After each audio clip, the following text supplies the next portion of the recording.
Ang kamay na malinis ni Chris. Masayang naglalaro sa labas ang magkaibigang si Chris at si John. Tinawag sila ni Aling Irene upang magmeryenda. Si Chris ay dumiretso na sa lamesa at nagmeryenda, pero si John ay naghugas muna ng kamay. Hala, Chris! Bakit tumawag agad sa pagkain? Hindi ka pa naghugas ng kamay ah. Pag-aalaalang sambit ni John. Okay lang yan. Sagot naman ng kaibigan. Naku, delikado yan. Bahala ka nga. Naiinis na sabi ni John. Matapos magmerienda ay biglang nawala si Chris. Hinahanap siya ni John, pero maghapon siyang hindi nagpakita sa kaibigan. Nabalitaan na lamang ni John na sumakit pala ang tiyan ni Chris, kaya pinuntahan niya ito sa kanilang bahay.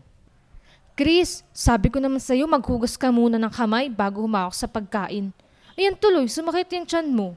Marahil yan ay dulot ng mga dumi na nakuha natin habang naglalaro. Tapos napunta sa pagkain na hinawakan mo. Ang pagliliksyon ng kaibigan. Tumugon si Chris. Baka nga, hayaan mo dyan. Sa susunod, maghuhugas na ako ng kamay bago kumain. Nang sumunod na araw ay hindi makakapaglaro ang magkaibigan dahil may pasok na sila. Sa eskwelahan, ang kanilang pag-aaralan ay tungkol sa mga mahalagang gawain para sa malinis na katawan. Tinawag ng guro si Chris. Chris, maaari ka bang magbigay ng isang halimbawa ng gawain para mapanatiling malinis ang ating katawan? Bilang ang kamay po ay parte ng katawan, dapat po lagi natin tong hinuhugasan, lalo na bago kumain o humawak sa pagkain. Sagot ng bata. Magandang idea. Salamat, Chris.